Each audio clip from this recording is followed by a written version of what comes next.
The Arizona sun hung low over Dead Man's Ridge, painting the desert in shades of copper and blood. August 1887. The land remembered violence here. Every stone, every twisted piece of mesquite bore witness to the men who died fighting over gold water or simple pride. Elijah Thornton rode slowly through the canyon, his horse's hooves striking ancient rock with the steady rhythm of a heartbeat. At 36 years old, he carried himself with the quiet authority of a man who'd seen too much and survived anyway. His face was weathered leather, his eyes the color of storm clouds, and his right hand never strayed far from the Colt revolver at his hip. 3 years ago, he'd been a different man. Marshal Elijah Thornton, they'd called him. A man who believed in law, order, and the promise that justice could be found at the end of a badge. But badges don't stop bullets. They don't protect the ones you love when you're 40 miles away, chasing outlaws through the Superstition Mountains while your family burns. He'd buried his wife Margaret and his daughter Lucy on a cold morning in November 1884. 5 years old Lucy had been, still believed in fairy tales and happy endings, still thought her daddy could protect her from anything. He'd been wrong, and she'd paid the price. Now he was just Eli. No badge, no authority, just a man with a small ranch, a modest cabin, and a past that followed him like a shadow he couldn't outrun. He told himself he was content, told himself the solitude was what he wanted, told himself a lot of things in the 3 years since he'd walked away from everything he'd been. Most of them were lies. The cry came from somewhere ahead, faint, desperate, the kind of sound that gets under your skin and stays there. Eli's hand went to his gun instinctively. His eyes swept the canyon walls, searching for movement, for threat, for anything that might explain that sound.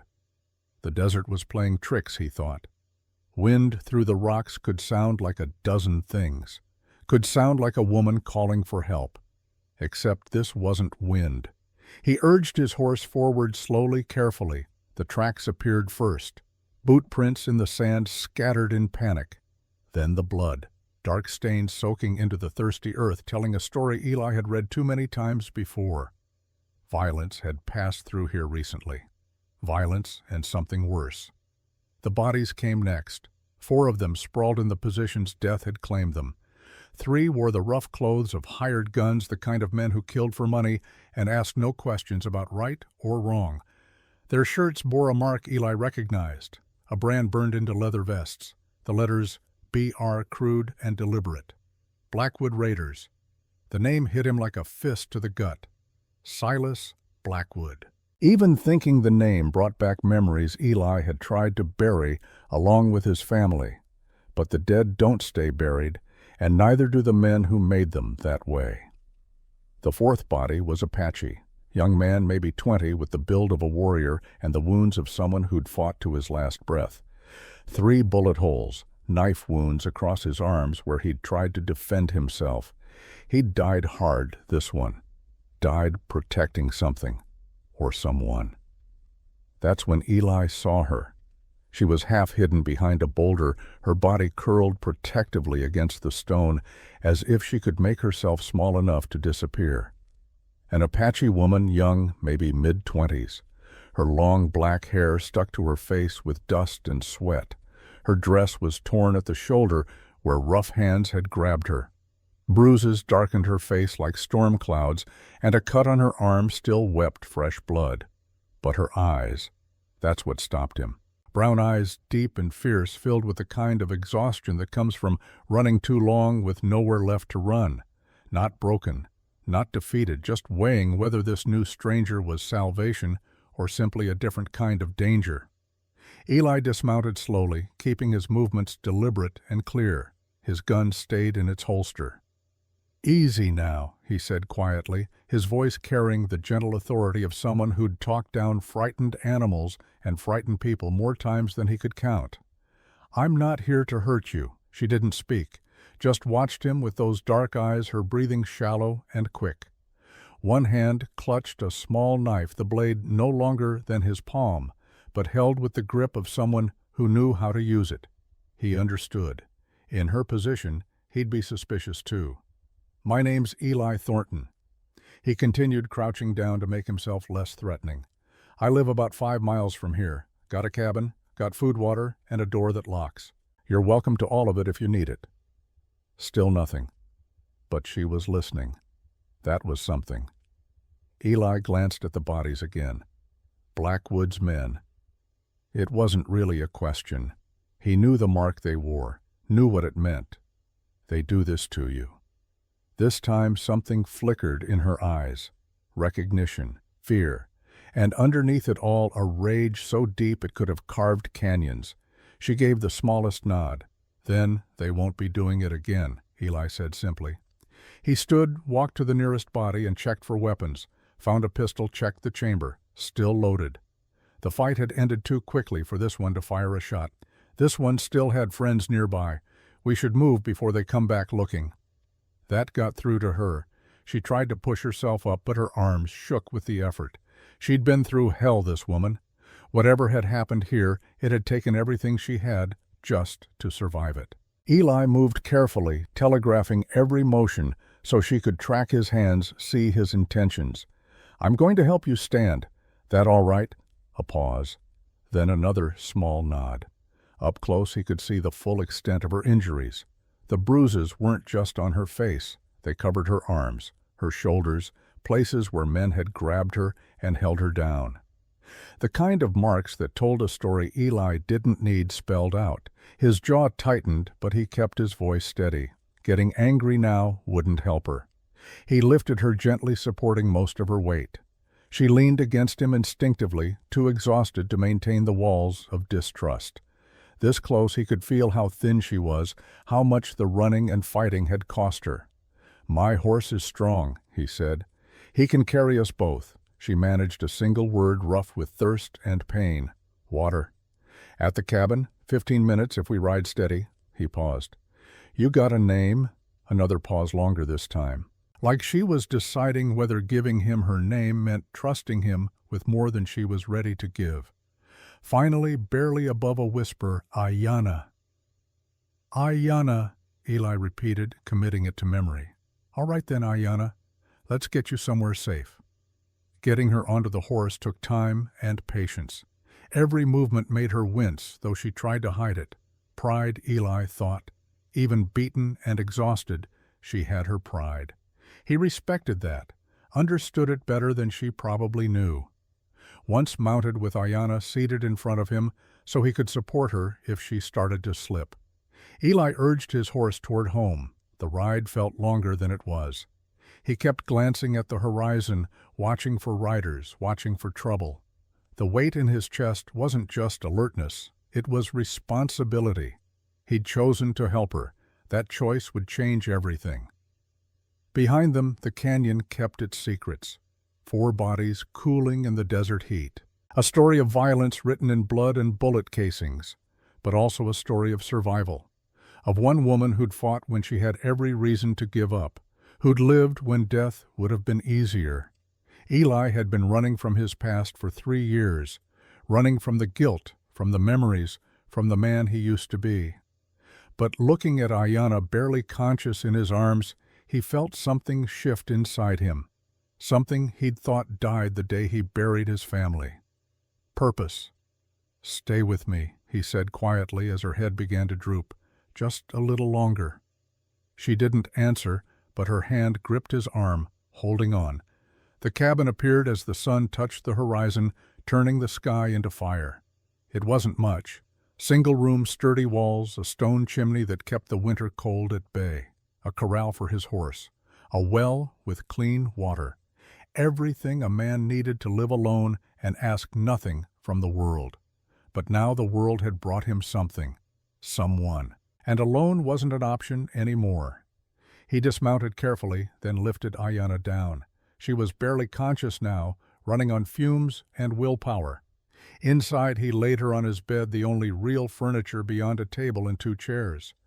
The fire caught quickly, warming the room against the desert's evening chill. She watched him with half-closed eyes as he moved around the cabin, checking the door, the single window, making sure they were secure, making sure nothing could get in without him knowing about it. protected," he said quietly, pointing to himself, then to the room. "You're protected here." Her breathing steadied slightly. She understood enough. Enough. Eli poured water into a tin cup and placed it in her hands, steadying them when they shook. She drank too quickly, choking once before forcing herself to slow down. He'd seen that before. People who'd gone too long without, who'd forgotten what it felt like to have enough. When he offered food, dried meat and bread, she stared at it but didn't eat yet. Still waiting, still watching. Making sure his kindness wasn't a trap. He respected that too. Trust didn't come easy, not to him and clearly not to her. As full darkness settled outside, she finally spoke again, one word testing him, seeing how he'd react. "Blackwood." The name hung in the air between them like gun smoke. Eli's hand tightened on the cup he was holding, knuckles going white. 3 years of buried rage threatening to surface. 3 years of telling himself that revenge was a poison that would kill him as surely as any bullet. "You know that name," Ayanna said. Not a question, a statement. "I know it." His voice was flat, emotionless. The tone of a man who'd told this story too many times in his own head. "Silas Blackwood killed my wife and daughter 3 years ago, burned my house to the ground while I was 40 miles away. By the time I got back there was nothing left but smoke and ashes." Her eyes widened slightly.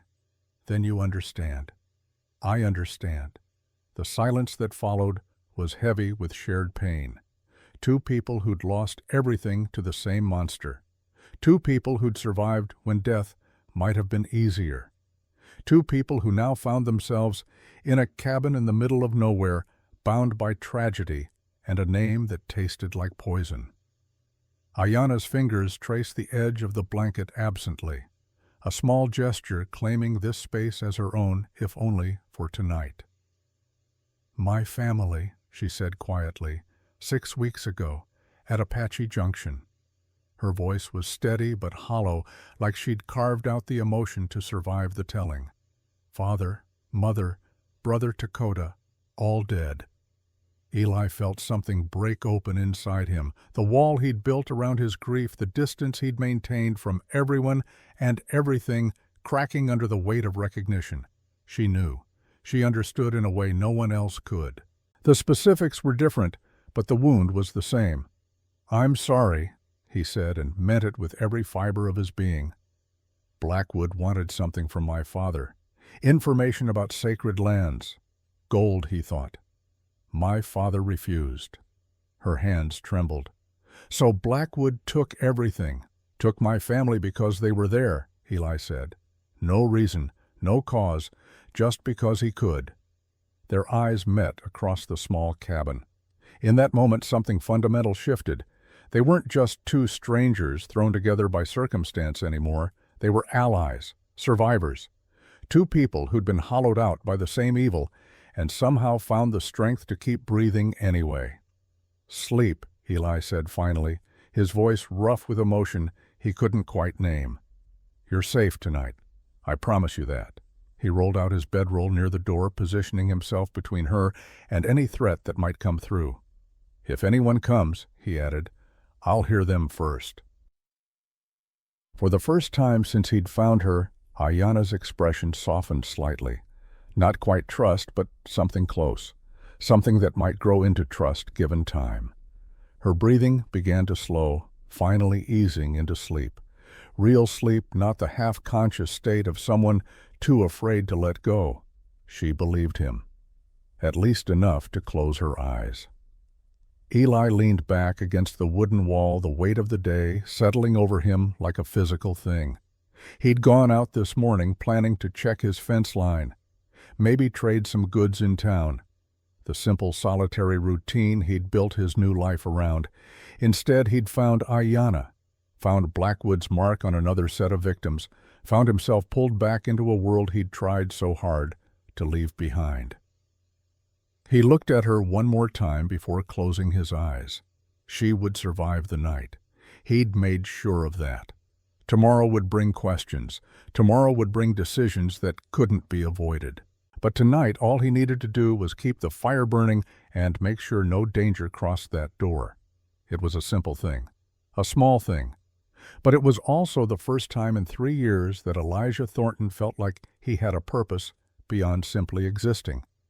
And sometimes that's all it takes. One moment, one choice, one person who needs help at exactly the right time to remind you that you're still alive, still capable of making a difference, still able to be more than the sum of your losses. The desert wind whispered against the cabin walls.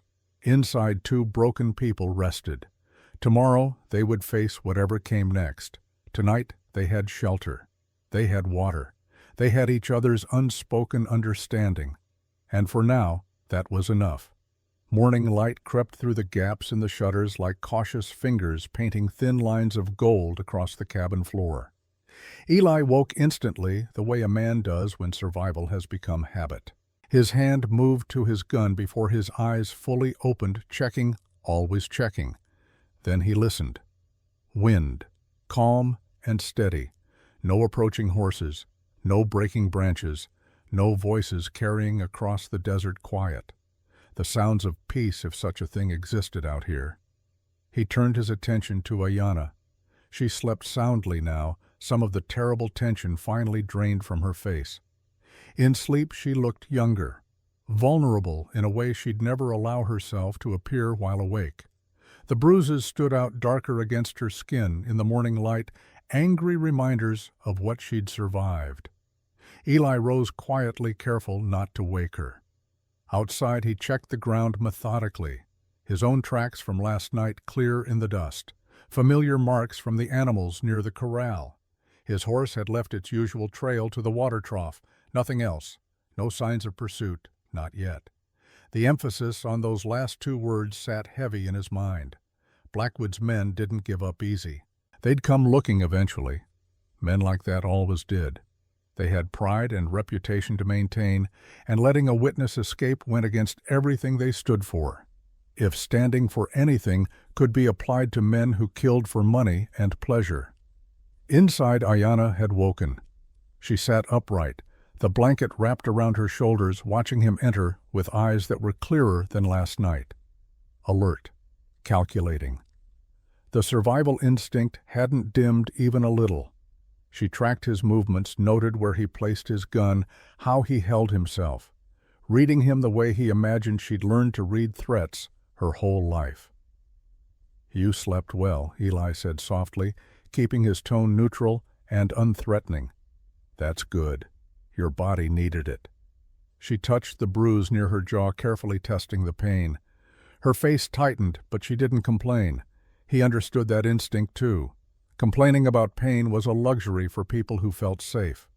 She wasn't there yet. Eli moved to the small stove where he'd already set water to warm.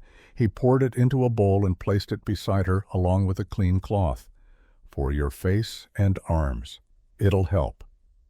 Ayanna looked at the bowl, then back at him, something like surprise flickering across her features.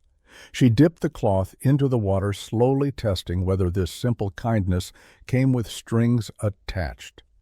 When none appeared, she began cleaning the cuts and scrapes with careful precision. He stepped back, giving her privacy and control. After everything she'd been through, she needed both. He busied himself preparing breakfast. Bacon from his small stores, eggs from the chickens he kept, bread he'd baked 2 days ago. Simple fare but filling. The smell of cooking meat brought her attention around. Eli caught her watching him, and he couldn't help the small smile that touched his lips. 3 years alone, he said, his voice carrying that dry, understated humor that came natural to men who'd learned to find absurdity in survival. Either learn to cook or starve. Turns out I prefer eating. The corner of her mouth twitched. Not quite a smile, but close. The first crack in her defensive walls. It changed her face, that almost smile, made her look less like a hunted animal and more like a person with thoughts and feelings beyond fear and suspicion. When he handed her a plate, she ate more comfortably than the night before. Still cautious, still watching him, but with less of that bone-deep wariness that expected every gift to be a trap. She studied him as she ate, her eyes moving from his weathered hands to his lined face to the way he carried himself, trying to understand the man who'd pulled her from death without asking for anything in return. "What made you stop last night?" she asked finally, her voice steadier now. Fed and rested, some of her strength was returning. "You were riding somewhere. You had purpose. Why stop for a stranger?" Eli hadn't expected the question so soon, but he answered honestly. Lying seemed pointless. She'd see through it anyway. "I'd been in town, was heading home, wasn't looking for trouble." He paused, choosing his words carefully. "I stopped because someone needed help, that's all." She held his gaze for a long moment, searching for deception or hidden motive. Finding none, she nodded slowly. The nod of someone who recognized truth when she heard it, even if she couldn't quite understand it yet. Eli sensed she carried a story she wasn't ready to tell, pain that went deeper than the physical wounds he could see. So he waited, sipping his coffee, giving her the space to decide what, if anything, she wanted to share. Eventually, Ayanna offered a small piece of her past. "My family scattered after the raid." Her voice was carefully neutral, the way people talk about trauma when they've had to retell it too many times. "I was looking for survivors." Eli didn't interrupt, didn't offer empty platitudes. He knew better. Sometimes the best thing you could do for someone in pain was simply be present, let them speak or not speak as they needed. "I did not find any," she finished quietly. He understood the weight behind those words.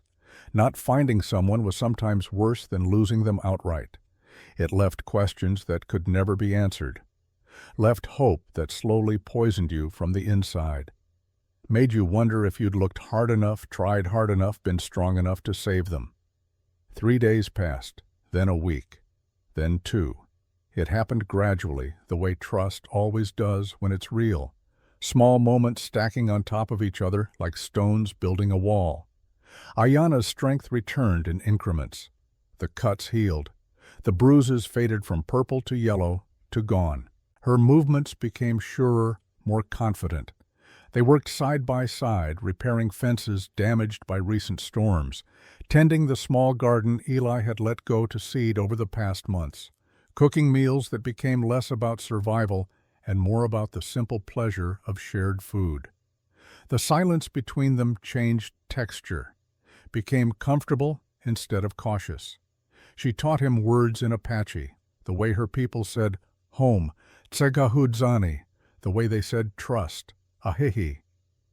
The sounds felt foreign in his mouth, but she was patient, correcting his pronunciation with a gentleness that surprised them both. He taught her how to handle his rifle.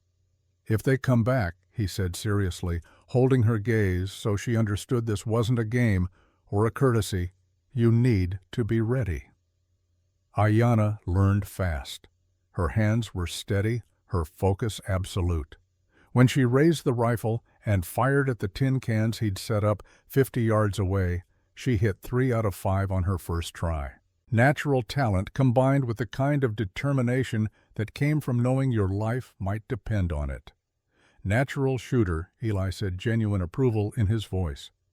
But it was the way she held the weapon that stuck with him, not with fear or hesitation, with cold certainty, the look of someone who'd already decided she would never run again, would never be helpless again. Whatever came next, she'd face it standing. One afternoon, as they sat outside the cabin watching the sun sink toward the distant hills, Ayanna asked a question that had clearly been building since the day he saved her. "What brought you to this place? Why do you live alone?"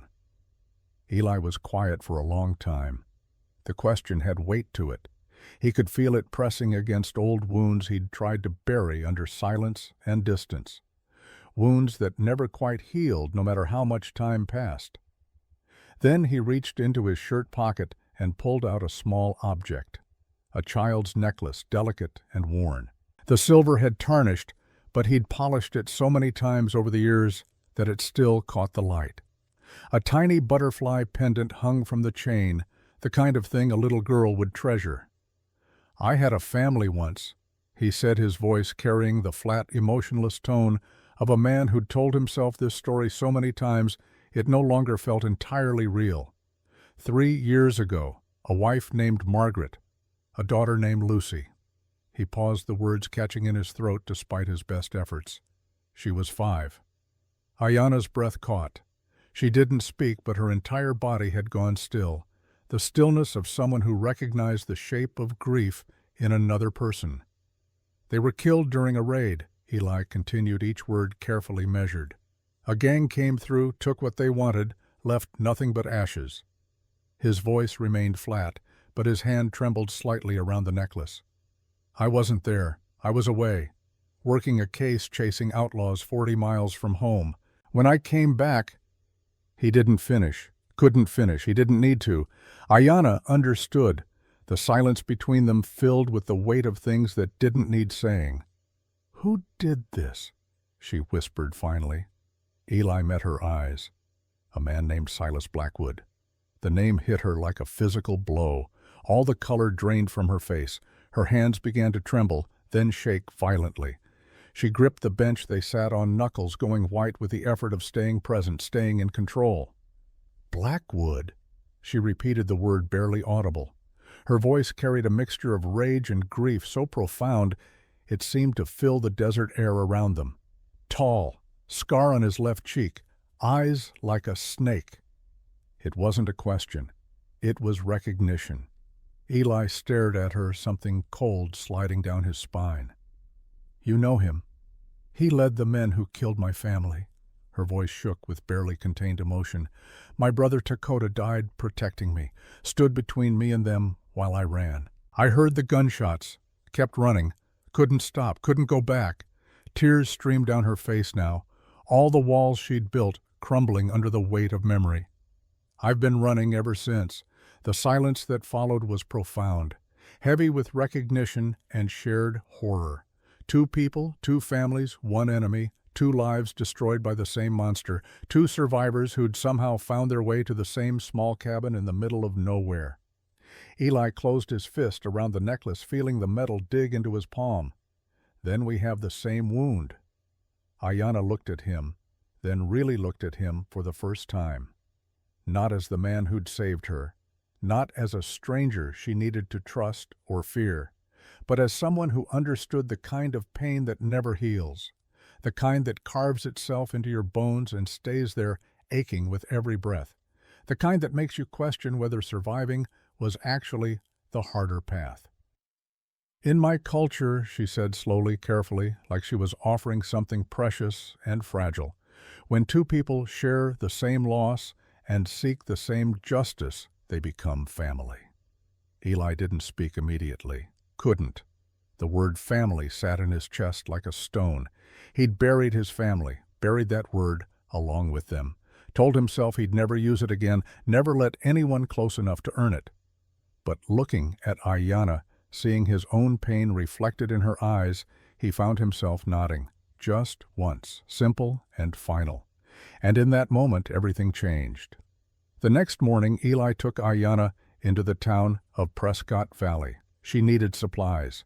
He needed to show her she wasn't a prisoner, that the choice to stay or go was hers alone, that he'd helped her because it was right, not because he wanted to own her or control her. The town was small, dusty streets lined with wooden storefronts that had seen better days. A saloon that smelled like whiskey and regret, even from outside. A general store. A blacksmith. The marshal's office with its faded paint and barred windows. The church with its bell tower pointing accusingly at heaven.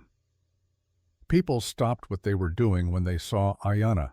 Some stared openly, making no effort to hide their judgment or curiosity. Others whispered behind their hands, words carrying just far enough to be heard but not far enough to be challenged directly. Indian girl, what's Brennan doing with her? Ain't natural, asking for trouble, should know better. Eli ignored them, his jaw set, in a way that suggested he'd heard it all before and found it beneath response. Ayanna walked beside him with her head high, refusing to shrink under their judgment. She'd survived worse than stares. She'd survived Blackwood, These people and their small-minded prejudices were nothing. Inside the general store, an older woman named Martha greeted them warmly. She had kind eyes, the sort of person who'd seen enough life to know that appearances rarely told the whole story. "Morning, Eli," Martha said with genuine pleasure. "Been a while since you came to town. And who's this?" "A friend," Eli said, simply, his tone brooking no argument or follow-up questions. "She's staying with me." Martha smiled at Ayanna, the expression crinkling the corners of her eyes. "Well, any friend of Eli's is welcome here. You need anything, dear, you just ask. Don't be shy about it." Ayanna nodded, surprised by the warmth. Not everyone here was hostile. Not everyone saw her as something less than human. It was a small thing, but small things mattered when you'd been running and hiding for 6 weeks. They gathered supplies, fabric for new clothes since hers were torn beyond repair, salt, flour, coffee, ammunition for both rifle and pistol. Ayanna selected herbs and spices with a practiced eye, things that would improve their simple meals. Eli watched her choose, noting how she moved with growing confidence. She belonged here as much as anyone. More than most, maybe, given that her people had been on this land for generations before any white settlers arrived. Outside, 3 drunk men blocked their path. The largest one, a thick-necked brute with a crooked nose that had been broken more than once, grinned at Ayanna with a kind of entitlement that turned Eli's stomach. The grin of a man who'd never been told no, who'd never faced consequences for taking what he wanted. "Hey, sweetheart," the brute called out, his words slurring together. "You lost Indian camps are that way." He jerked his thumb in a vague direction, his friends laughing like he'd said something clever. Eli stepped forward, placing himself between Ayanna and the 3 men. His voice was quiet, but it carried the weight of absolute certainty. "Move!" The brute laughed, a sound like rocks grinding together.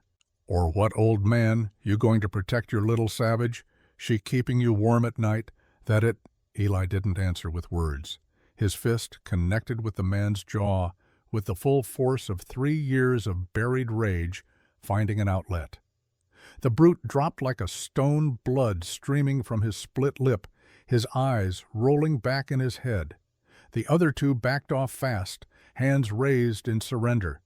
They'd seen that look in Eli's eyes, the look of a man who'd killed before and wouldn't hesitate to do it again if pushed.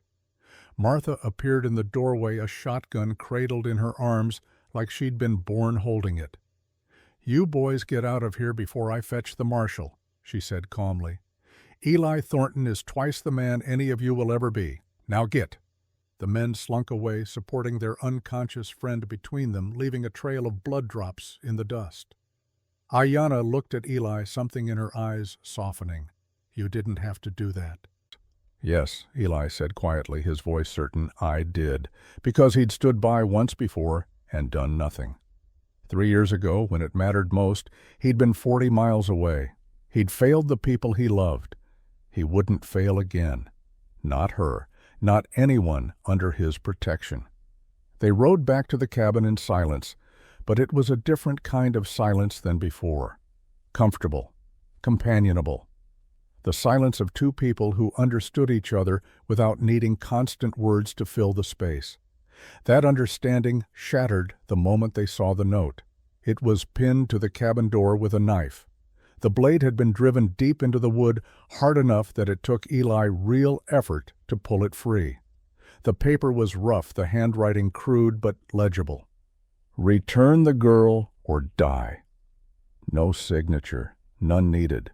They both knew who'd sent it. Ayanna read it over his shoulder, her breathing quickening. "They know I'm here." Eli checked the perimeter immediately, his training taking over. Fresh hoof prints in the dirt. Multiple horses, at least 4, maybe 5. They'd been watched, followed from town probably.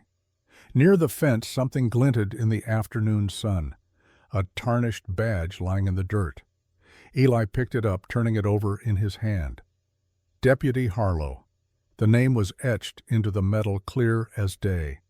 His jaw tightened with recognition and something darker, betrayal mixed with old anger. "Who is Harlow?" Ayanna asked, reading the fury in his expression. "A corrupt lawman. Works with Blackwood." Eli's voice turned bitter, each word tasting like poison.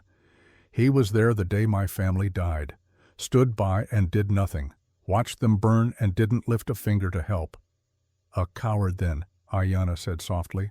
"A coward then. A traitor now." Eli pocketed the badge evidence of corruption he might need later. His mind was already working, planning, calculating odds and options. Ayanna's hands trembled as she stared at the note. "I need to leave. Tonight. I won't let you die for me." "No." The word came out harder than he intended, but he needed her to understand. He turned to face her fully, his voice intense. "Listen to me. 3 years ago, I lost my family because I wasn't there, because I was too far away to protect them when they needed me most." His voice cracked despite his best efforts. "I won't make that mistake again." "But I'm not your family," Ayanna protested, though her voice lacked conviction. "Yes," Eli said firmly, "you are. We decided that yesterday. Remember, same enemy, same loss, same family." He stepped closer, needing her to see the truth in his eyes. "You're not a burden, Ayanna. You're the reason I fight, the reason I remember what matters." She stared at him, tears welling in her eyes. This man, this stranger who'd become something more in the space of 2 weeks, was willing to die for her. Not because he wanted something from her, not because of duty or obligation, simply because it was right. Because he'd made a choice, and Elijah Thornton was a man who lived by his choices no matter the cost. Her hand found his fingers intertwining. "Then we fight together." He squeezed her hand, feeling the calluses that matched his own. Together. That night, as they sat by the fire, Ayanna spoke of things she'd never said aloud, things she'd kept locked inside because speaking them would make them real in a way she couldn't handle. "My brother's name was Dakota," she began, her voice soft and distant. "He was 18, strong, brave, the best hunter in our village. When Blackwood's men came, when they started killing, he told me to run." Her voice broke. "He held them off as long as he could. I heard the gunshots, each one. I kept running. I had to keep running, or he died for nothing." Eli listened without interrupting, giving her the space to grieve aloud for the first time. "I thought if I kept moving I could find other survivors. My mother, my cousins, someone, anyone." She wiped her eyes, roughly angry at the tears she couldn't stop. "But I was alone. For weeks I was completely alone. Hiding, running, waiting to die." "You're not alone anymore," Eli said quietly. She looked at him, really looked at him, and nodded. "No, I'm not." The desert wind whispered promises and threats in equal measure. Inside the cabin, 2 people who'd lost everything began to build something new. Not romance, exactly, not yet, but partnership, trust, the kind of bond that forms between people who've looked into the abyss and decided to climb back out together. Tomorrow would bring preparation, would bring planning and hard choices, would bring whatever Blackwood sent their way. But tonight they had this, a fire, a shared understanding, the beginning of something neither of them had expected to find again. Hope. For the next 3 days they prepared. Eli moved with the methodical precision of a man who'd defended positions before, who knew that survival came down to planning and attention to detail. Every board reinforced, every angle calculated, every weakness identified and addressed before it could be exploited. He started with the windows, took down the old shutters and replaced them with heavier oak planks, leaving narrow gaps just wide enough to sight down a rifle barrel. The door got similar treatment, additional crossbeams, iron brackets, a bar that could be dropped into place from inside, turning the cabin into a fortress if needed.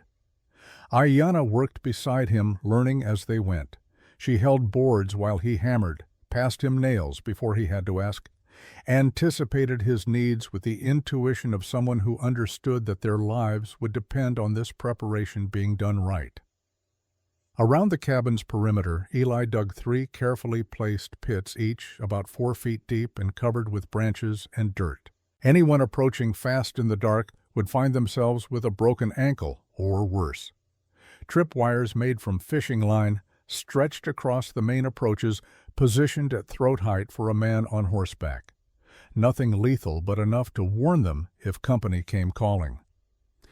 "Your people use traps like these?" Eli asked as Ayanna helped him position the last wire. "Different but similar idea. My father taught me." Her hands moved with practiced skill, securing the line to a tree. "He said the best defense is the one your enemy doesn't see until it's too late." "Smart man, your father." "He was." She finished tying the knot and sat back on her heels. Blackwood tortured him.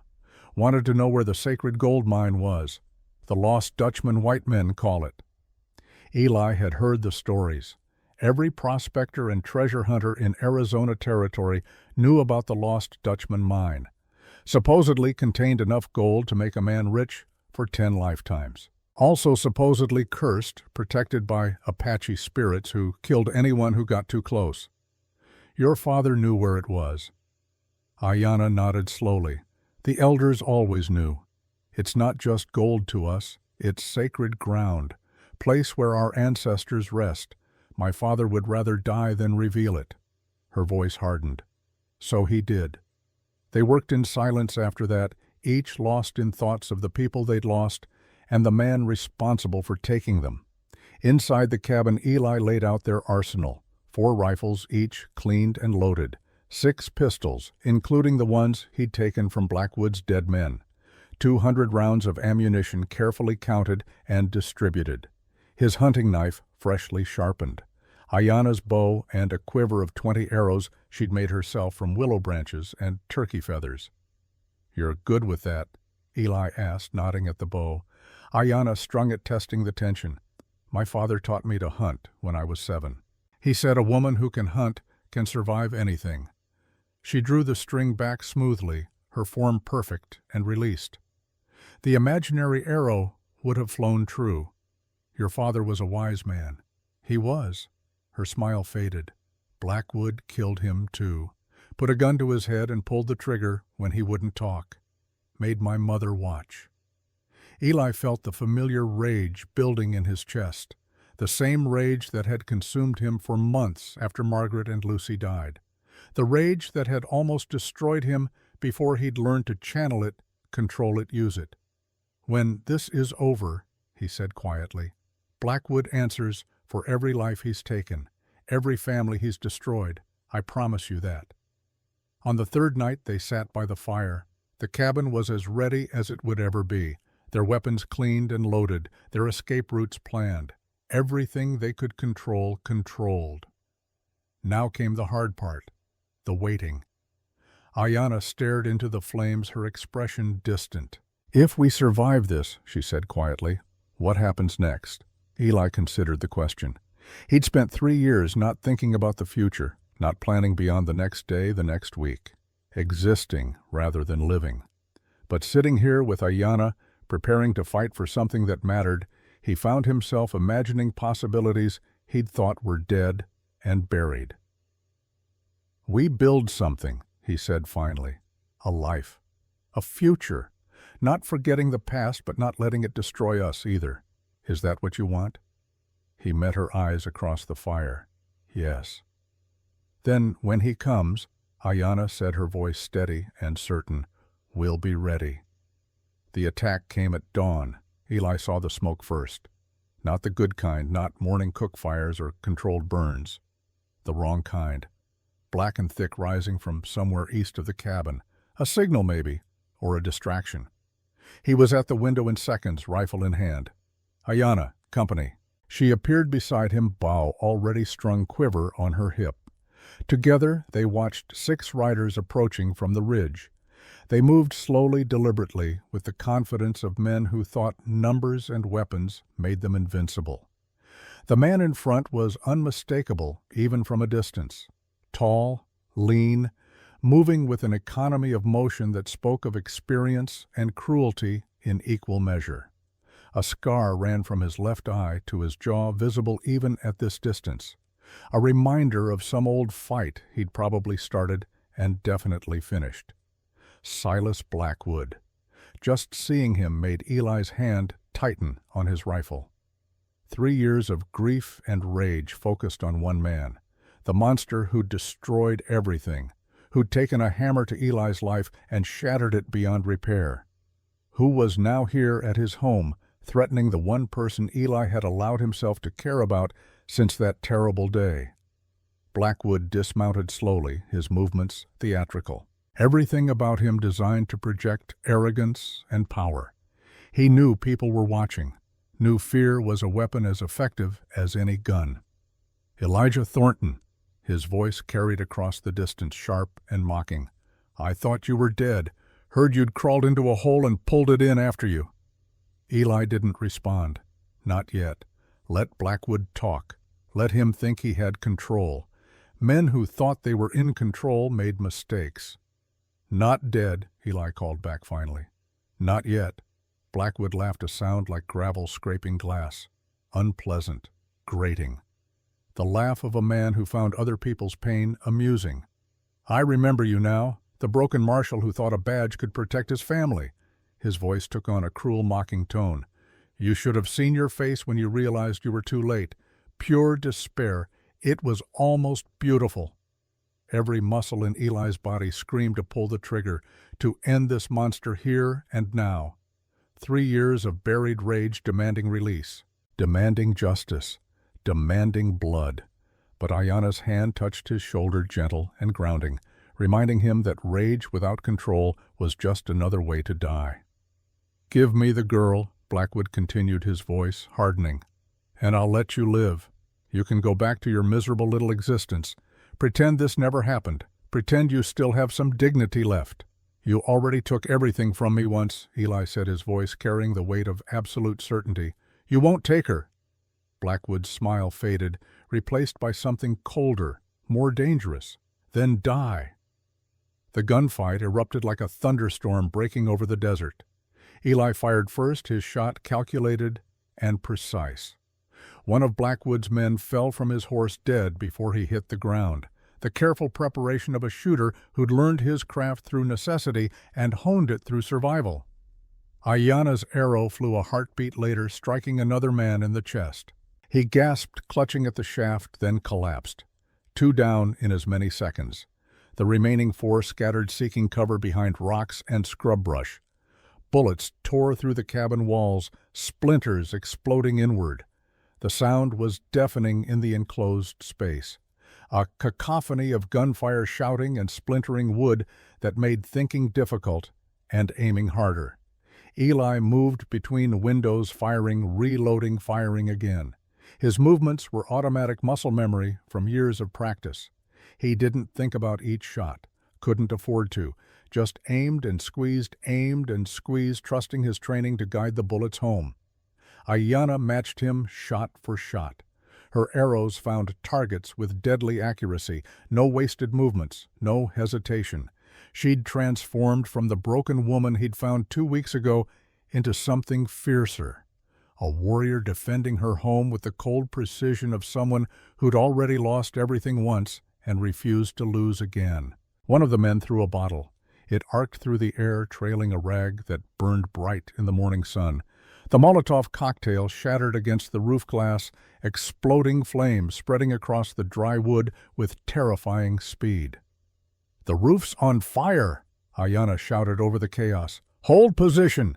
Eli yelled back, firing twice more. Another man went down, clutching his leg. "We can't stay here much longer, but we can't run either. They'll cut us down." 2 more of Blackwood's men fell, one to Eli's rifle, one to Ayanna's bow. But there were still 3 left, including Blackwood himself. And the cabin was burning. Smoke filled the interior, making breathing difficult and seeing harder. Then everything changed. Deputy Harlow appeared from behind the cabin, not as backup, not as salvation, as betrayal made manifest. His gun was drawn, aimed directly at Ayanna through the smoke-stained window. "Sorry, Thornton," Harlow called out, his voice carrying over the chaos. There was regret in it, but not enough to stop him from doing what he'd come to do. Blackwood's paying me $500 for the girl. Nothing personal, just business. Time slowed, became thick like honey. Eli's mind raced through possibilities, calculating odds, weighing choices. He had one shot, one choice, one split second to decide. He could shoot Blackwood, the man who'd haunted his nightmares for 3 years. The man who'd murdered Margaret and Lucy, the man who deserved to die more than anyone Eli had ever known. Justice, revenge, closure. Everything he'd wanted, everything he'd dreamed about in the darkest hours of the night, right there in his sights. Or he could save Ayanna. It wasn't really a choice at all. His gun swung toward Harlow. He fired. The deputy dropped like a puppet with cut string, surprise frozen on his face. Never saw it coming. Thought Eli would choose revenge over protection. Thought wrong. But in that split second of decision, Blackwood shot Eli in the shoulder. The impact spun him around. White-hot pain exploded through his body as the bullet tore through muscle and bone. He went down hard, the rifle clattering from his grip.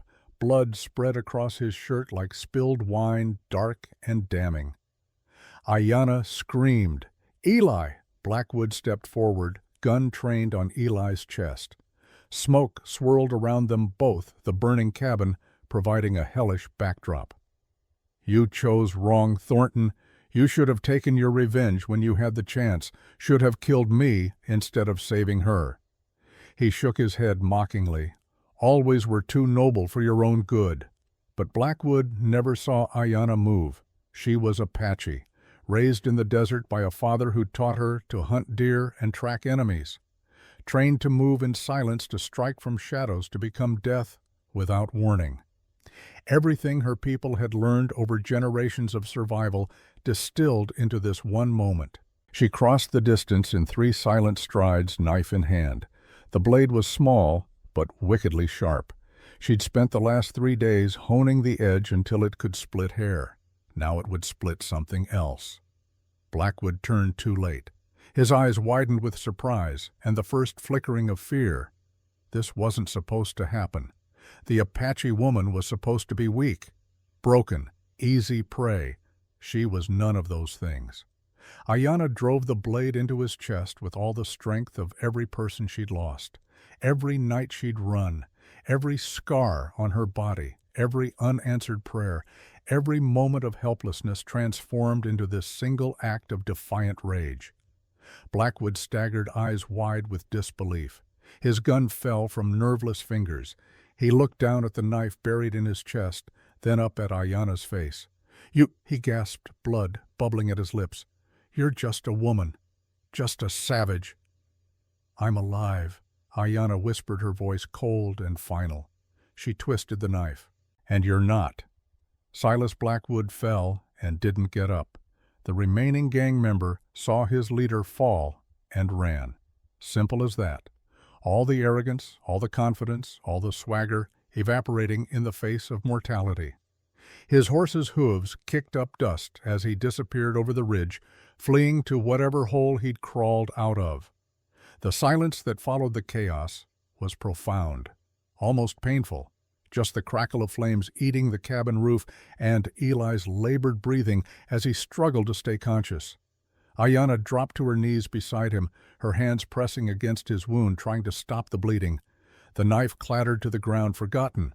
Blackwood was dead. Revenge was complete. But none of that mattered if Eli died. "Stay with me," she pleaded, her voice breaking. "Please stay with me." He looked up at her, vision blurring. Blood loss, making thinking difficult. "Did we win?" "Yes." She pressed harder against the wound, her hands slick with his blood. "We won." Eli managed a weak smile. "Good." His eyes started to close. "That's good."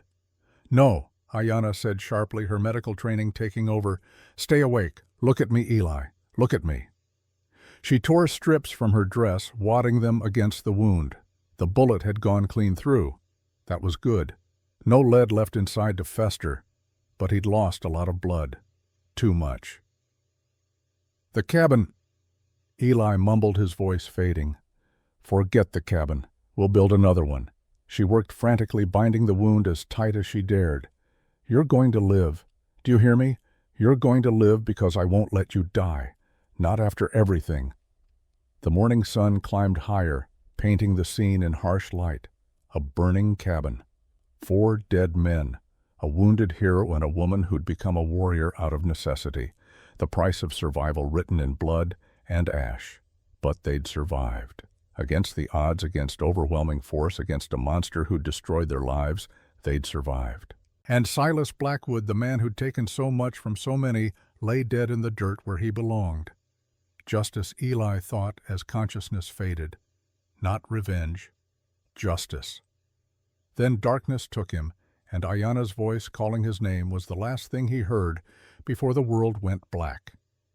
A dry breeze scattered ash across the battlefield, mixed the blood of the guilty and the innocent into the thirsty earth, carried away the smoke from the burning cabin and the echoes of gunfire that had shattered the morning peace.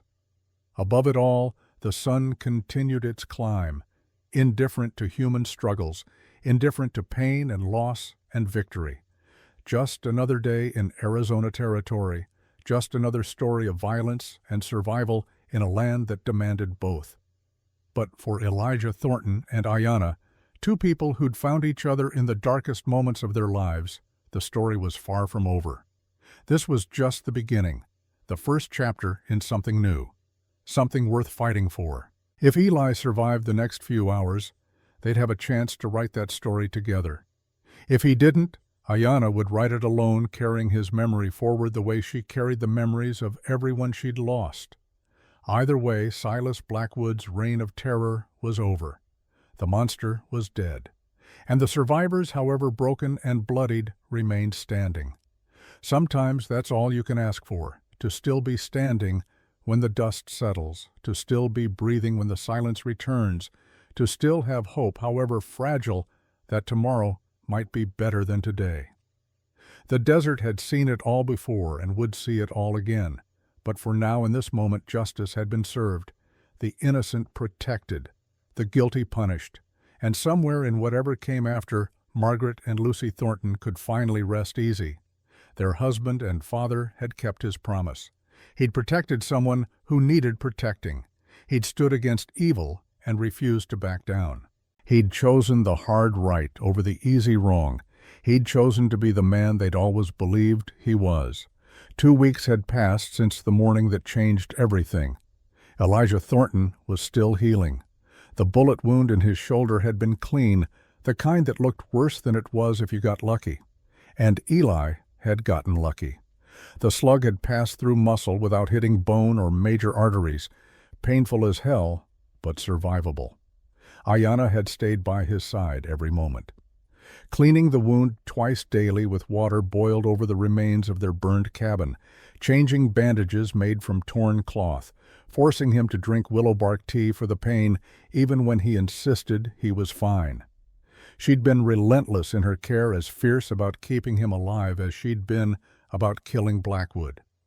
They'd moved into the small storage shed behind what used to be the cabin. It wasn't much, barely room for 2 people to lie down. But it had a roof that didn't leak and walls that kept the wind out. For now, that was enough. The town marshal had come to investigate 3 days after the fight. A tired-looking man named Patterson, who'd seen too much violence in his 20 years wearing a badge. He'd walked the site slowly, counting bodies, noting the defensive preparations, reading the story written in blood and bullet holes. Self-defense, he'd concluded after an hour of silent examination. Clear as day. Blackwood was wanted in 3 territories. You did the law a favor, Thornton. Wasn't trying to do the law any favors, Eli had replied quietly. Was just trying to survive. Patterson had nodded understanding in his weathered face. Sometimes that's the same thing. He'd looked at Ayanna, who stood nearby with her arms crossed, still wary of any man with authority. The Apache woman. She all right. She's got a name, Eli said, his voice carrying an edge. Ayanna, and yes, she's fine. Better than fine. She saved my life. Heard she's the one who killed Blackwood. That's right. Patterson had tipped his hat to Ayanna. Ma'am, Territory owes you a debt. That man killed more people than I can count, destroyed more families than I can remember. You did what needed doing." Ayanna had nodded once, accepting the recognition without comment. She didn't need validation from the law. She knew what she'd done and why. That was enough. The marshal had confirmed one other crucial piece of information before he left. Deputy Marcus Harlow had survived Eli's shot. Barely. The bullet had hit his shoulder similar to Eli's wound. He was in Doc Sam Rivera's clinic, under guard, waiting to face charges for conspiracy and corruption. "He's been talking," Patterson said.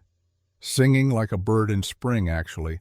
Says Blackwood was holding his family hostage, wife and boy over in Fort Verde. Says he had no choice but to work with him." Eli had felt something twist in his chest. Not sympathy exactly, but understanding. He knew what a man would do to protect his family, knew the compromises you'd make, the lines you'd cross when the people you loved were in danger. "His family still alive?" Eli asked. "Don't know. We're sending a group to Fort Verde tomorrow to check, but Blackwood's gang is scattered now, leaderless. Most of them probably ran for Mexico or California. Might be the hostages are safe." That had been 10 days ago. Since then, Eli had focused on healing, while Ayanna had focused on everything else.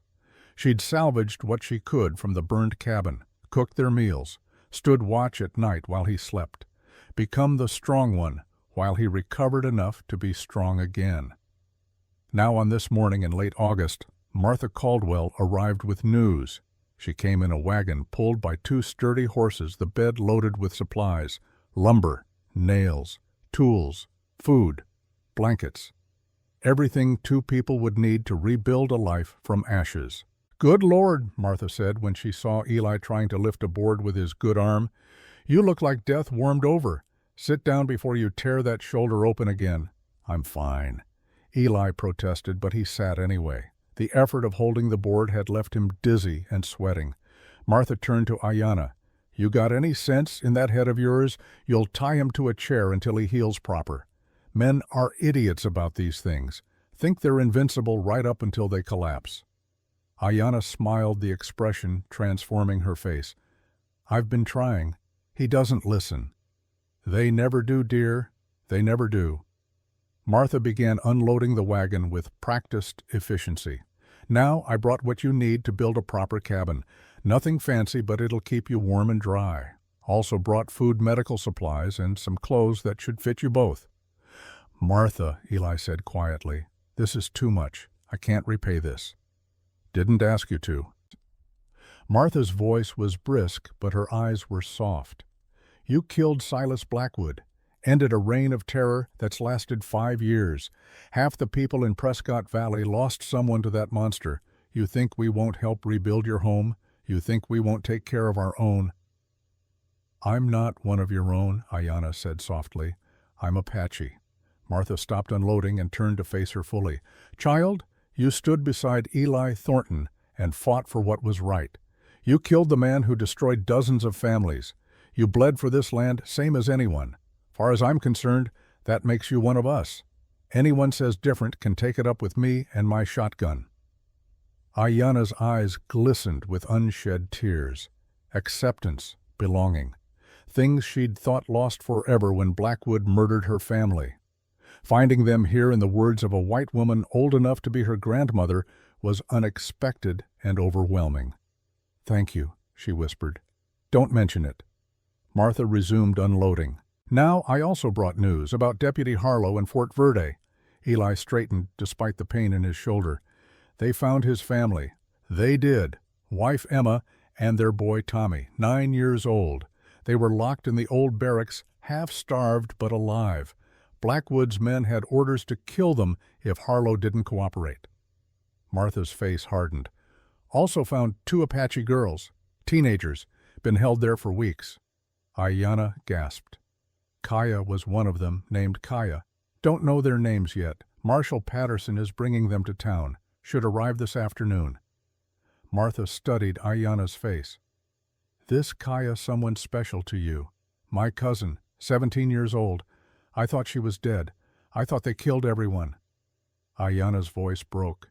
If she's alive, if she survived, then maybe there's still hope for more. Martha's expression softened. Well, we'll know soon enough. In the meantime, you two need to rest and heal. Can't rebuild anything if you're too weak to lift a hammer. She stayed most of the morning helping organize supplies and telling them about the changes in town. How Blackwood's death had lifted a shadow that had hung over Prescott Valley for years. How people were starting to feel safe again. How the marshal was cleaning house, investigating everyone who might have been on Blackwood's payroll. There's going to be a trial, Martha said before she left, for Harlow. Patterson wants you both to testify. Tell what happened. Make sure the whole truth comes out. When? Eli asked. Next month, September 15th. Gives you time to heal up proper. Martha climbed into her wagon. I'll be back in a few days with more supplies. You need anything, before then, you send word. After she left, Eli and Ayanna sat in silence processing everything they'd learned. The possibility of Kaya being alive had transformed Ayanna. She moved with new energy, new hope. The weight she'd been carrying since that terrible day 6 weeks ago had lightened, if only a little. That afternoon, as promised, Marshal Patterson arrived with the rescued hostages. Emma Harlow was a thin woman with worry lines carved deep around her eyes. She held her son Tommy close, the boy clinging to her like he might disappear if he let go. Behind them, riding on a second horse, were 2 Apache girls. One of them was Kaya. Ayanna ran to her years of Apache composure shattering under the weight of relief and joy. The girls embraced, both crying, speaking rapidly in their native language.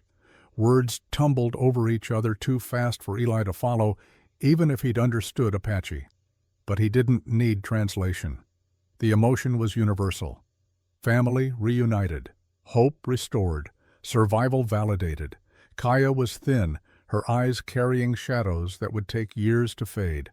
But she was alive, strong, unbroken despite everything she'd endured. 17 years old and already a survivor of horrors that would have destroyed people twice her age. The other girl, Nitika, was younger, 14, maybe 15. She stood apart, arms wrapped around herself, not speaking to anyone. The kind of silence that came from trauma too fresh to process. Patterson dismounted and approached Eli. Thought you'd want to know. We found evidence in Blackwood's camp, letters, records, proof of corruption reaching all the way to the territorial governor's office. This is bigger than we thought. How big? Big enough that it's not my problem anymore. Federal marshals are taking over the investigation. Patterson looked tired, older than his years. But the important thing is it's over. Blackwood's dead, his gang scattered, the hostages are free. And Harlow? Patterson's expression hardened. That's complicated. His family was definitely held hostage. Everything he said checks out.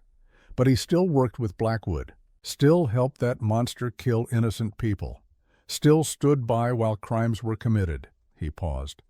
The law isn't clear on this kind of situation. Man forced to do evil to protect his family. Is he guilty?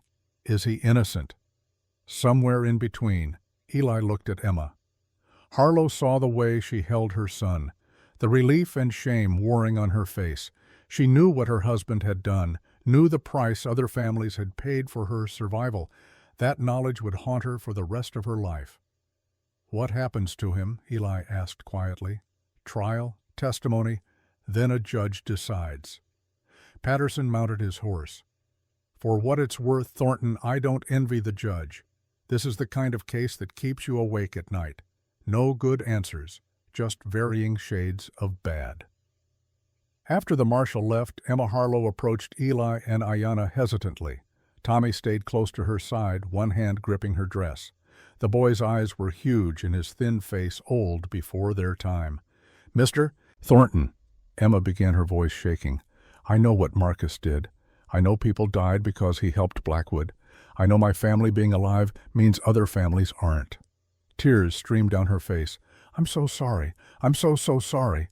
Eli studied her for a long moment, saw genuine remorse, genuine shame, genuine understanding of the terrible arithmetic that had saved her life at the cost of others.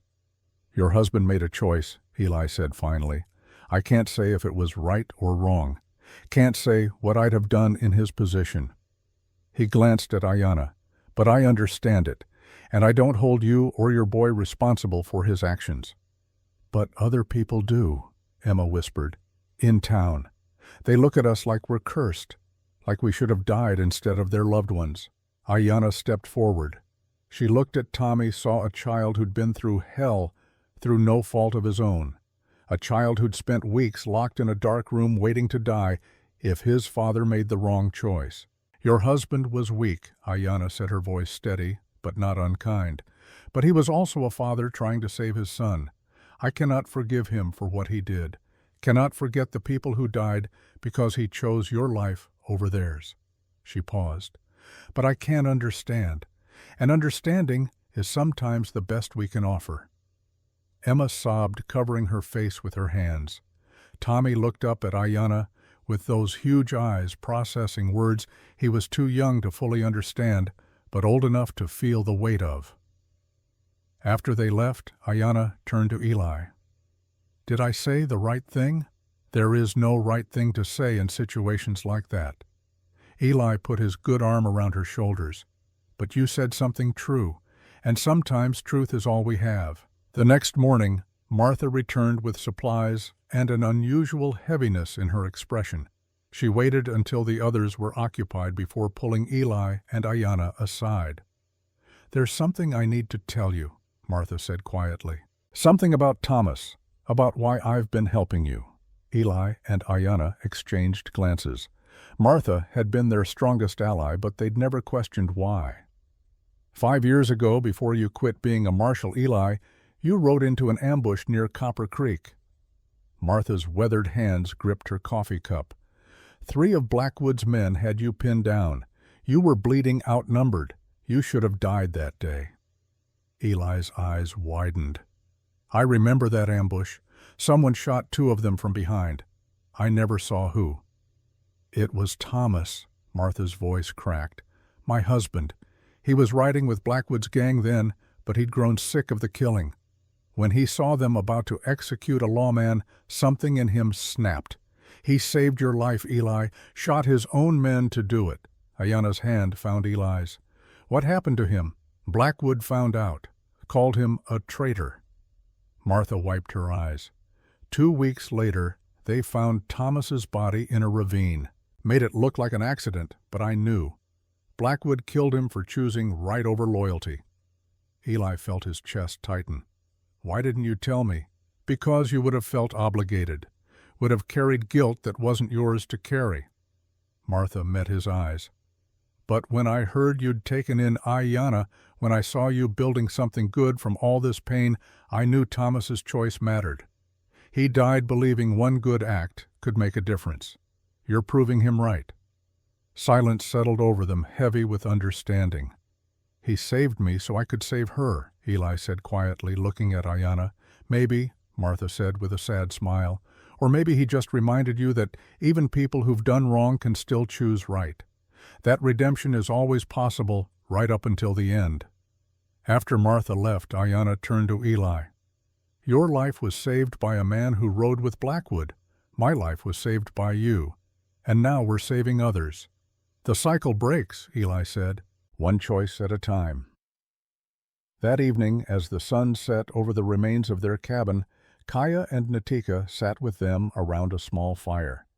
That evening, as the sun set over the remains of their cabin, Kaya and Nitika sat with them around a small fire.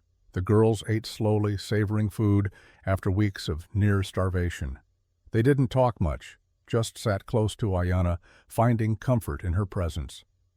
What will you do now? Eli asked Kaya gently.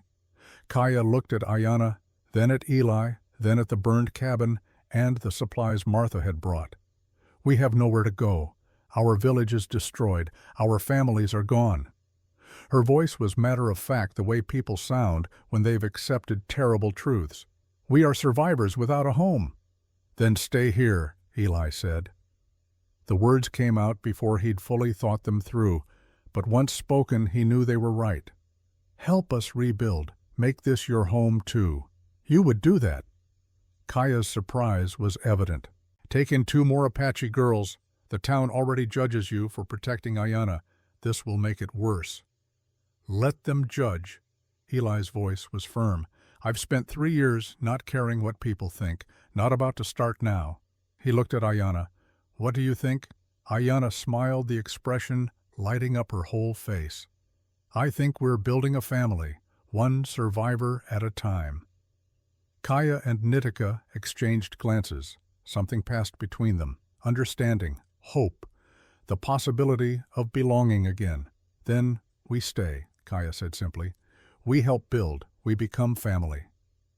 As darkness fell and stars emerged overhead, 4 people sat around a fire in the Arizona desert. 4 survivors of Silas Blackwood's cruelty, 4 people who'd lost everything and found each other. The next day they would start building, not just a cabin, but a life, a home. A family bound not by blood, but by shared trauma and shared hope. But tonight they had this: a fire, food, safety, and the knowledge that they weren't alone anymore, that survival was possible, that the future, however uncertain, held more promise than the past. Eli looked at Ayana across the flames, saw her surrounded by her cousin, and Nitika saw the way she'd transformed from the broken woman he'd found 2 weeks ago into someone strong and whole, someone who could smile again, someone who could imagine tomorrow without fear, overwhelming hope. And he realized something profound. Saving her had saved him too. Given him purpose when he'd lost all purpose. Given him family when he'd thought family was something he'd buried forever.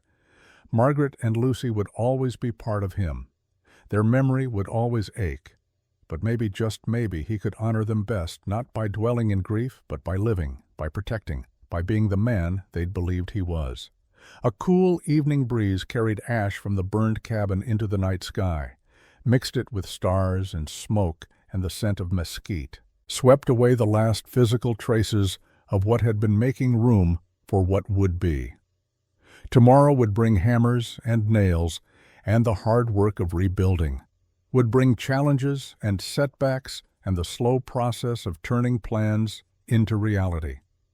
But for now, in this moment, 4 people sat together in the gathering dark. 4 people who'd survived when survival seemed impossible.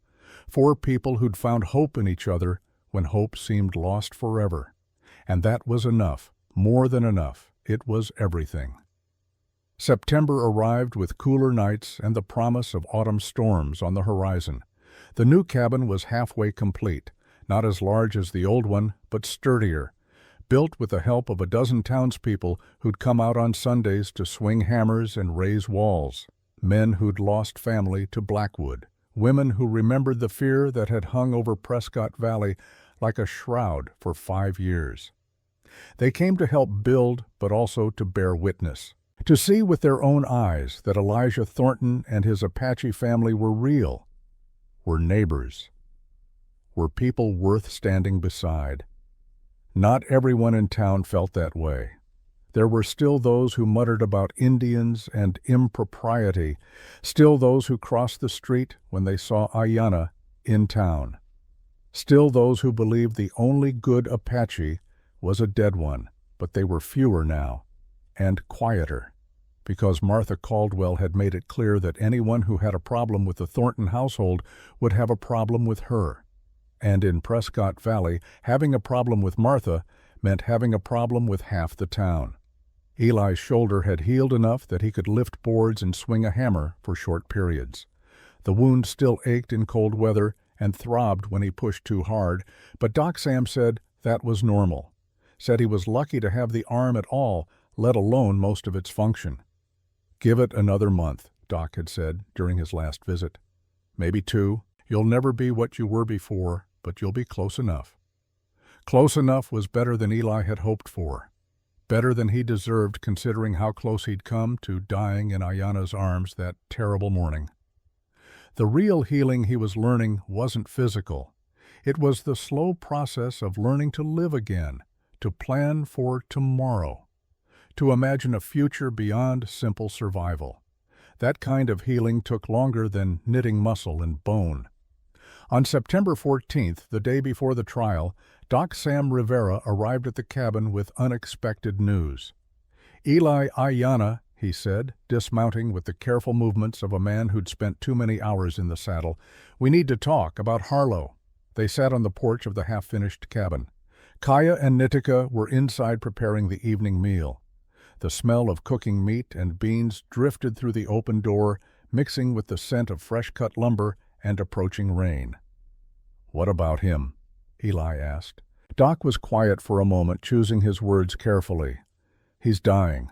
The statement hung in the air like smoke. Ayana's hand went to her mouth. Eli felt something cold settle in his stomach. "The wound," he asked, though he already knew the answer. "His shot, his bullet, his responsibility. Infection set in a week ago." Doc explained his professional detachment, cracking slightly. "I've done everything I can. Cleaned the wound, applied poultices, tried every remedy I know, but it's in his blood now, spreading through his system." He paused. "He's got maybe 3 days, maybe less." "His family?" Ayana asked quietly. "Emma knows. She's been at his bedside constantly. Tommy too, though I wish the boy didn't have to see his father like this." Doc rubbed his face tiredly. "They're saying goodbye." Eli stood and walked to the edge of the porch, staring out at the desert that had witnessed so much violence and loss. Another death to add to the tally, another family destroyed. And this time his bullet had been the instrument. "He wants to see you," Doc said. "Both of you, before the end." "Why?" Ayana's voice was sharp with suspicion. "What could he possibly have to say to us?" "I don't know, but he's insistent. Says he needs to make something right before he goes." Doc stood. "You don't have to come. No one would blame you for refusing, but I promised him I'd ask." Eli looked at Ayana, saw the conflict in her eyes. Harlow had worked with Blackwood, had helped the monster who'd killed her family, had stood by while atrocities were committed. Why should they give him the comfort of absolution? But he'd also been a father trying to save his son, a husband trying to protect his wife, a man caught in an impossible situation who'd made terrible choices for understandable reasons. "I'll go," Eli said finally. "He's dying because of my bullet. I owe him that much." Ayana was silent for a long moment. Then she nodded. "I'll come too. Not for him. For Emma and Tommy. They shouldn't have to face tomorrow alone."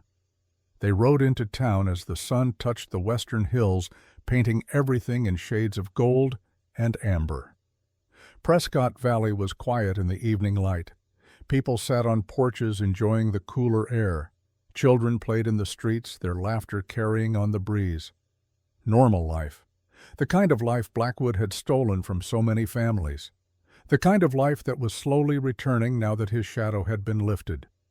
Doc's clinic was on the edge of town, a small building that smelled of carbolic acid and medicinal herbs. Emma Harlow sat outside on a bench, Tommy beside her.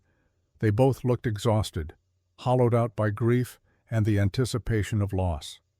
Emma stood when she saw them approach. "Thank you for coming. I know you have no reason to. After everything Marcus did, everything he was part of, you have every right to hate him." "Hate takes too much energy," Eli said quietly, "and I'm tired of hating." Inside the clinic was dim and close. Marcus Harlow lay on a cot near the back, his skin the color of old parchment. The wound in his shoulder had been freshly dressed, but even from across the room, Eli could see the red lines spreading from it. Blood poisoning, the slow death that came when infection won its battle against the body's defenses. Harlow's eyes opened when they entered. "Thornton, Ayana." His voice was barely a whisper. "You came." "We came," Eli said, pulling a chair close to the cot. Ayana stood behind him, her hand resting on his good shoulder, a gesture of solidarity and support. "I'm dying," Harlow said, stating the obvious with the bluntness of a man who'd accepted his fate. "Your bullet, clean shot to the shoulder, should have healed fine, but infection doesn't care about should-haves." "I'm sorry," Eli said, and meant it. "I didn't want this." "I know. You wanted to save her." Harlow's eyes moved to Ayana. "You chose protection over revenge." That took strength I never had. He coughed a wet sound that spoke of fluid in his lungs. I need to tell you something. Need to make it right before I go. You don't owe us anything, Ayanna said, her voice carefully neutral. Yes, I do. I owe you the truth. Harlow struggled to sit up slightly. Doc Sam appeared with extra pillows, propping him higher. When Blackwood took my family, he gave me a choice. Work for him, help him find the lost Dutchman mine, or watch Emma and Tommy die. Simple as that. We know, Eli said. Patterson told us. What you don't know, Harlow continued, his breathing labored, is that I had chances to stop him. Multiple times. Could have gone to the territorial marshal, could have called for federal help, could have done a dozen things that might have saved my family and stopped Blackwood.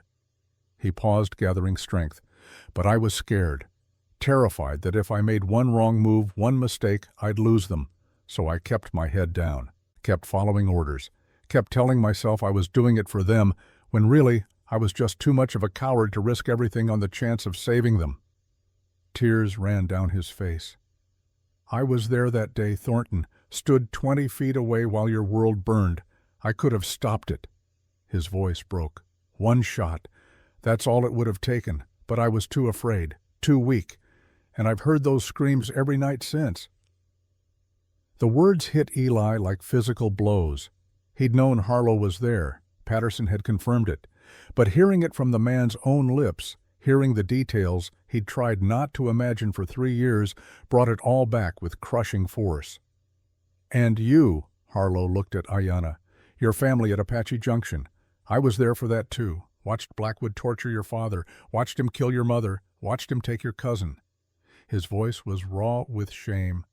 I could have stopped it. Could have shot Blackwood in the back. Could have created a distraction. Could have done something. But you didn't, Ayanna said flatly. No, I didn't. I stood there like a coward and let it happen. Harlow's breathing was getting worse. And now I'm dying, and my wife and son have to live with what I did. Have to live in a town where everyone knows their husband and father was a coward who helped a monster. Silence filled the clinic, heavy and suffocating, the weight of confession and guilt pressing down on all of them. Why tell us this? Eli asked finally. Why not let us believe you were just a victim? Why make it worse? Because Emma and Tommy deserve better than my lies.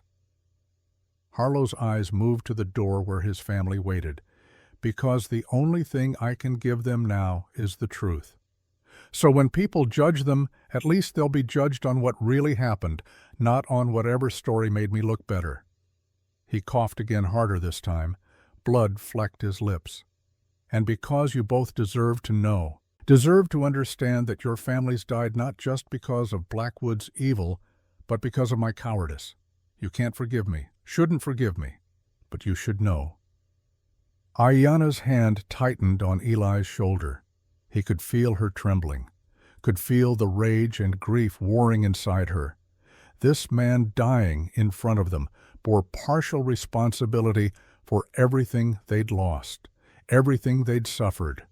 But he was also a man facing death with the courage to tell the truth, to accept responsibility, to strip away the comfortable lies and stand naked in his shame. What do you want from us? Ayanna asked, her voice hard as stone. Nothing, Harlow said. I have no right to ask for anything. But if you could do one thing, not for me, but for Emma and Tommy. He struggled to breathe. Help them. When I'm gone, they'll have nothing. No money, no home, no one who'll hire Emma because of what I did. They'll be outcasts. Like me, Ayanna said quietly. Yes, like you. Harlow met her eyes. I'm asking the woman whose family I helped destroy to protect my family. I know I have no right. No, you should spit on my grave. But they're innocent. They didn't choose this. They didn't ask to be saved at the cost of others. Eli stood and walked to the window, looking out at the fading light. Behind him, he could hear Harlow's labored breathing, could feel Ayanna's presence, solid and real, could sense the weight of the choice they were being asked to make. 3 years ago, when he'd buried Margaret and Lucy, he'd sworn he'd find Blackwood and make him pay. had sworn he'd have his revenge no matter the cost, had let that oath consume him until there was nothing left but rage and grief.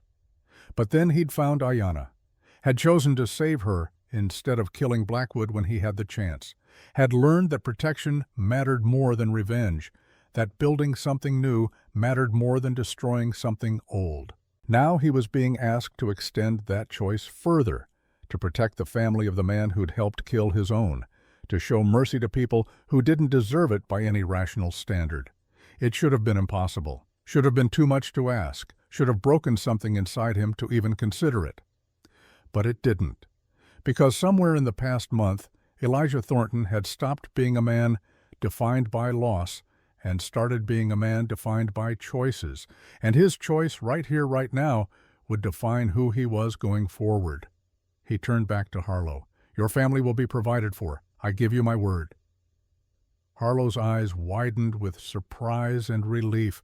"Thornton, I don't deserve this, don't deserve your mercy." "No, you don't," Eli agreed.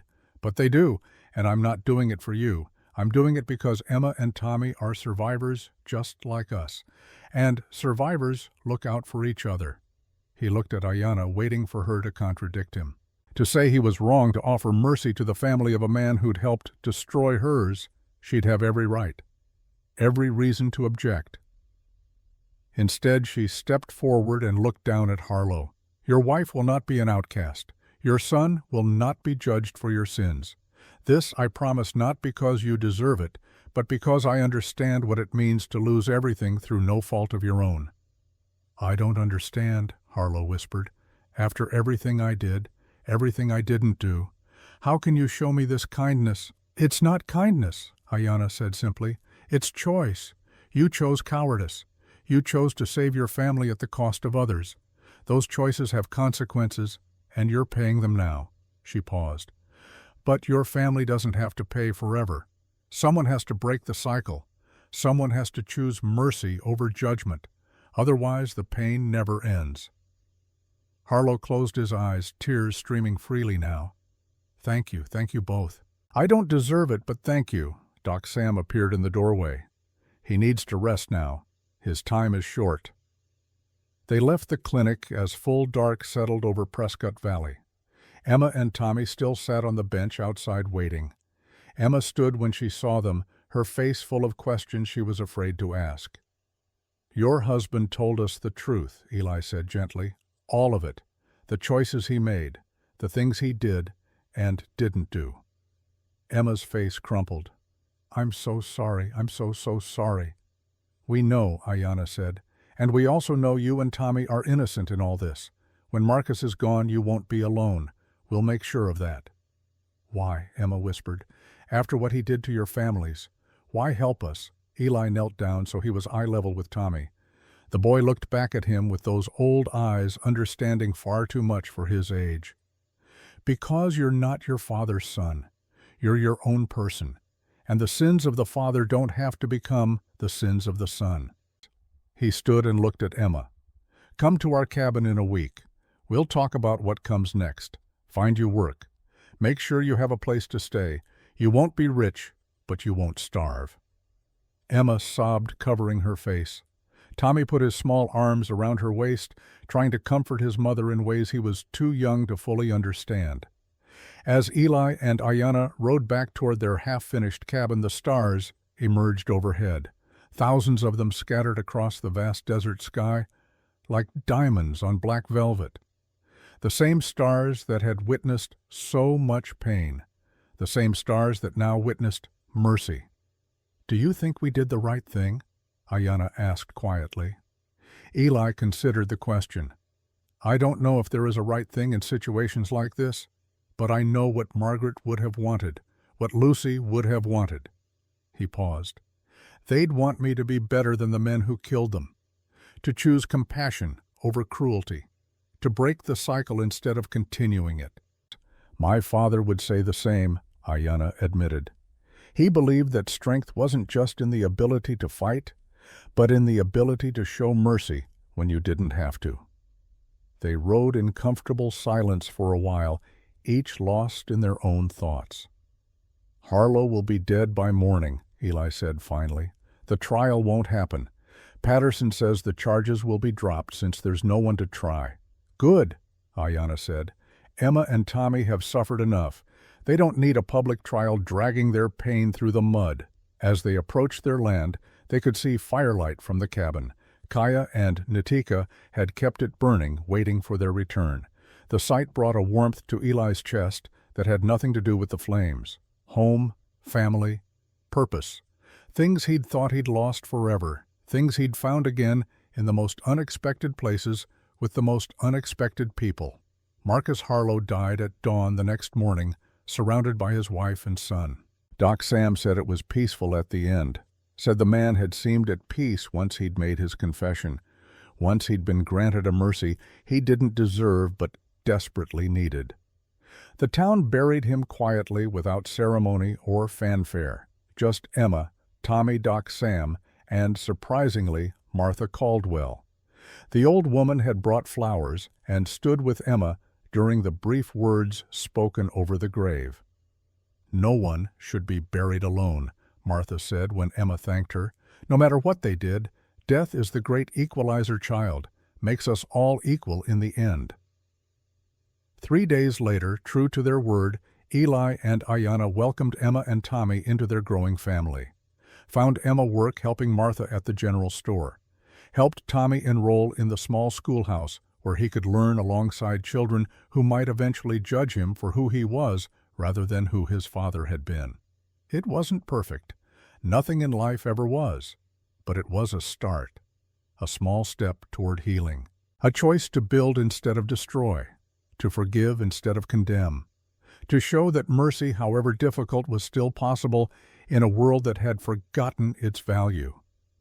And as September gave way to October, as the new cabin rose from the ashes of the old, as 4 Apache survivors and 2 outcasts became an unlikely family. Elijah Thornton finally understood something profound. Justice wasn't just about punishing the guilty.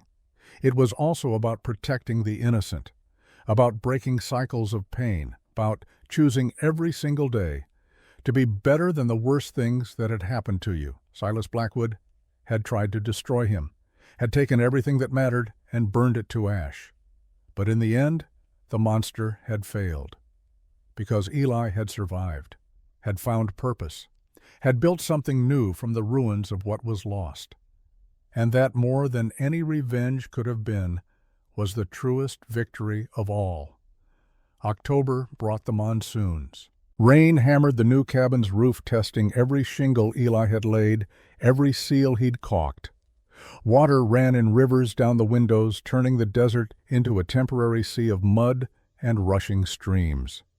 Inside, the fire burned warm and steady, pushing back the damp chill that crept through gaps in walls not yet fully chinked. 6 people now called this place home: Eli and Ayanna, Kaya and Nitika, Emma and Tommy. An unlikely family bound not by blood, but by survival and choice. They'd arranged the cabin's interior to give everyone space. Curtains divided sleeping areas. A schedule rotated cooking duties. Rules were established through trial error and occasional tension. It wasn't always easy. 6 traumatized people learning to live together rarely was, but they were making it work, finding rhythms, building something that resembled normalcy. Emma had proven herself invaluable. She cooked with skill, born of years managing a household on limited means. She mended clothes, organized supplies, and brought a practical efficiency that complemented Ayanna's more intuitive approach to homemaking. The 2 women had formed an unexpected friendship, bonded by their shared experience of loving men who'd made terrible choices. Tommy was thriving in ways his mother had hardly dared hope. The schoolhouse teacher, a stern but fair woman named Miss Adelaide, reported that he was bright and eager to learn. The other children, after initial wariness, had accepted him. Children were better at forgiveness than adults, she'd noted. Better at judging people for who they were rather than who their parents had been. Kaya and Nitika were healing too, though more slowly. Kaya had begun to smile again, to laugh at Eli's dry humor, and tease Ayanna about her growing attachment to the white man who'd saved her.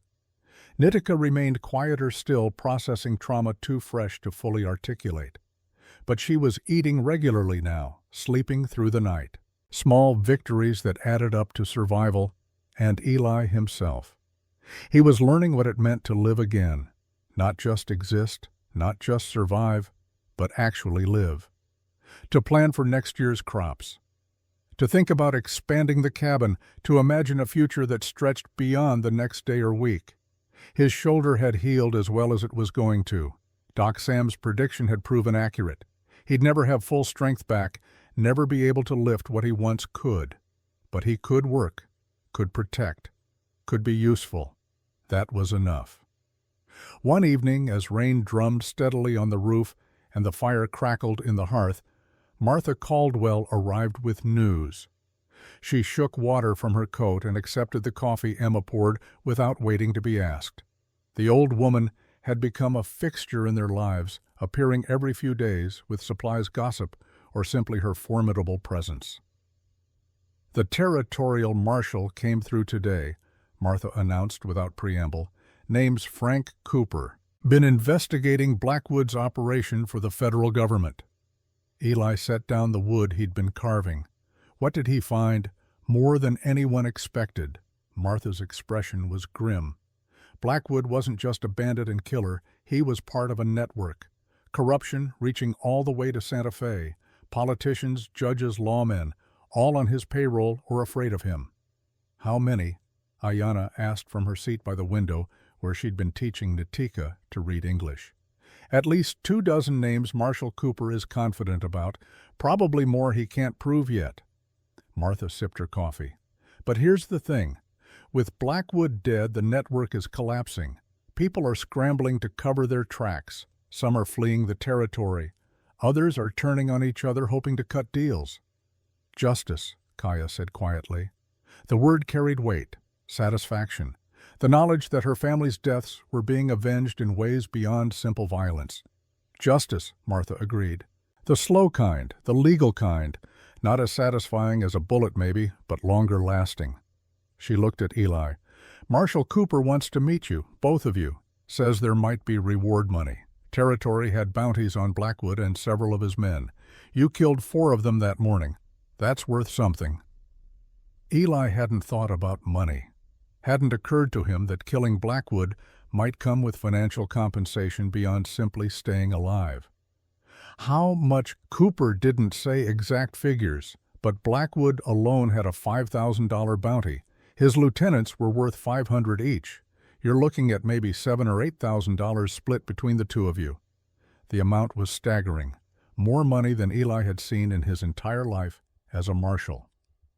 Enough to buy land, expand the ranch, build a proper house instead of the modest cabin they currently occupied. Enough to ensure everyone under his roof had security for years to come. "When does he want to meet?" Eli asked. "Tomorrow, town hall, noon." Martha finished her coffee and stood. "I'd advise you to clean up nice. Make a good impression. Federal marshals have long memories, and it doesn't hurt to have one thinking well of you." After she left, the cabin buzzed with quiet excitement. $7,000, maybe 8. Split between Eli and Ayanna, that was enough to transform their precarious survival into genuine stability. "What will you do with your share?" Emma asked Ayanna as they prepared dinner together. Ayanna was quiet for a moment, stirring the pot thoughtfully. "I don't know. I never thought past tomorrow, never imagined having enough money to make choices." She glanced at Eli, who was helping Tommy with his arithmetic homework. "What about you?" "The cabin needs finishing," Eli said without looking up. "Proper barn for the horses, maybe buy some cattle, start a real ranch operation. Things that will generate income so we're not always worried about next month." "Practical?" Kaya observed with a smile. "Very white man thinking." Eli looked up, one eyebrow raised. "And what would an Apache do? Celebrate. Share with the tribe. Throw a feast." Kaya's smile faded slightly. "But we have no tribe anymore, so I suppose practical makes sense." The next day, Eli and Ayanna rode into Prescott Valley under clearing skies. The rain had moved on, leaving everything fresh and clean. The desert bloomed with sudden wildflowers, as it always did after the monsoons. Brief, brilliant life emerging from dormancy. Town Hall was a modest building that served multiple purposes: courtroom, meeting space, social center. Today it hosted Federal Marshal Frank Cooper and his investigation into territorial corruption. Cooper was a tall man in his 50s with steel-gray hair and eyes that missed nothing. He had the bearing of someone who'd spent decades enforcing law in places where law was often just a suggestion. Scars marked his hands and face, stories written in old wounds. "Mr. Thornton, Miss Ayanna," he shook their hands firmly. "Thank you for coming. I know this isn't easy rehashing everything that happened." "What do you need from us?" Eli asked. "Your testimony primarily, written statements about what Blackwood did, who you saw working with him, any details you remember about his operation." Cooper pulled out a folder thick with papers. "I've been building a case for 3 years. Blackwood was careful, but not careful enough. He left trails, made enemies, and now that he's dead, those enemies are willing to talk." They spent 2 hours going through everything. The attack on Eli's family 3 years ago, the massacre of Ayanna's people at Apache Junction, the fight at the cabin, Harlow's involvement, and confession. Every detail carefully recorded in Cooper's neat handwriting. "This helps," Cooper said when they finished. "Confirms things I suspected but couldn't prove. With your testimony, I can connect Blackwood to at least 15 murders, probably more." "He's already dead," Ayanna pointed out. "What does it matter now?" "It matters because justice is